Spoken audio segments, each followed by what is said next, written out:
Morning. It's 4 o'clock on my way to the gym right now. Craziest place where I had my epiphany for what I was going to talk about today was in the shower.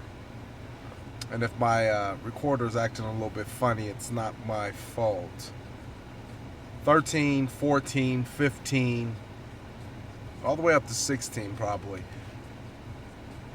I didn't grow up with my mother in the house. I believe her and my father separated. I'm not even clear about it. That's just kind of how maybe dramatic that was on my psyche. But I'm gonna say around a 1, 2 years of age, um, they decided that they need to call it quit. And fortunately, my father kept me, which is important. Not that I didn't need my mother, but it was important that I had my father. And there's a lot of things that he instilled in me that I use to this day. Um, but growing up, people thought I didn't like women, and it's crazy how people will put their eighth grade diploma in front of a doctor degree and assume that they know how to make assessments about a person's mental mind state. They associate the fact with me not doing good in school and the fact that my teachers were typically women, and then my mother leaving as he doesn't like women. Looking back on it, it's kind of funny. Uh, but it wasn't that I didn't like school or it's that I didn't like women. It's that I wasn't challenged enough. That's evident by the person that I am today. I far exceeded anybody's thoughts of what I would be, could be, gonna be every single day. I crush it.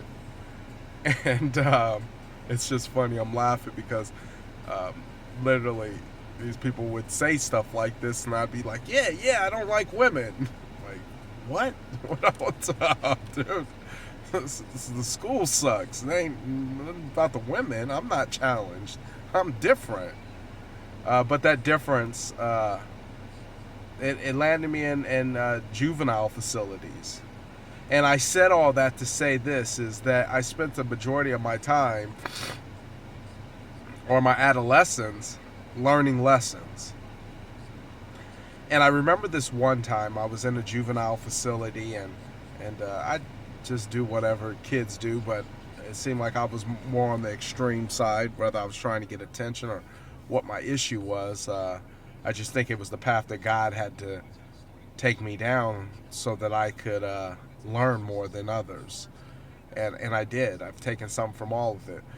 But this one particular time, I wanted to get out of my little cell that they had me in, and they give you options, and this option was to go to church, and they held the church inside of a cafeteria, and I don't remember what the pastor's name was. It was like Pastor John, Pastor Bob, Pastor Steve, Pastor Frank, something like that, and I'll eventually find this guy because I have to thank him. But I went inside this place and I sat down. It was a makeshift sanctuary in the kitchen, and I'll go through it. And he basically just came to a point and he says, "Aren't you tired of living the way that you're living?"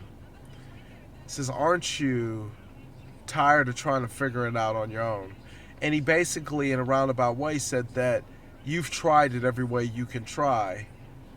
What do you got to lose? You're trying it has got you here.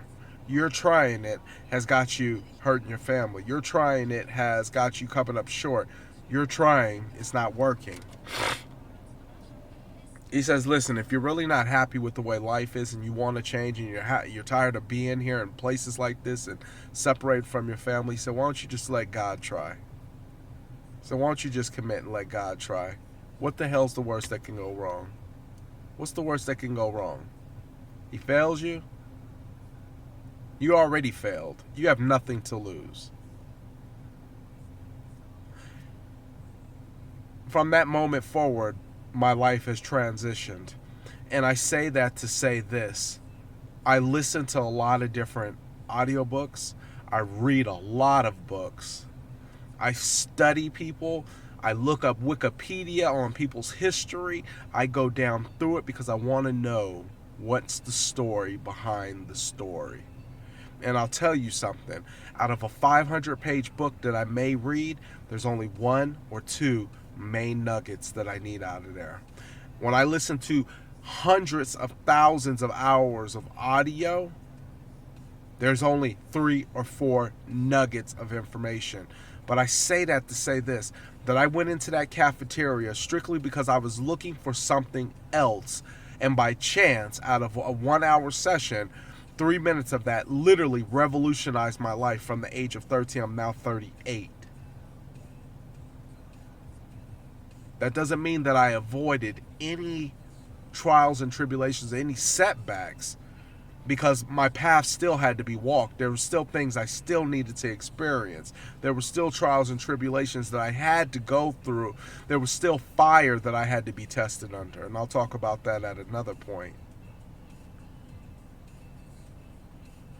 But just imagine that had I not given myself that chance to be exposed to that, because literally it was 3 minutes that I needed to change and revolutionize my life. Imagine I had given myself those hours listening to audiobook. I wouldn't have been able to make some of the transitions that I made. Imagine I didn't just say, hey, listen, what do I got to lose? Imagine that.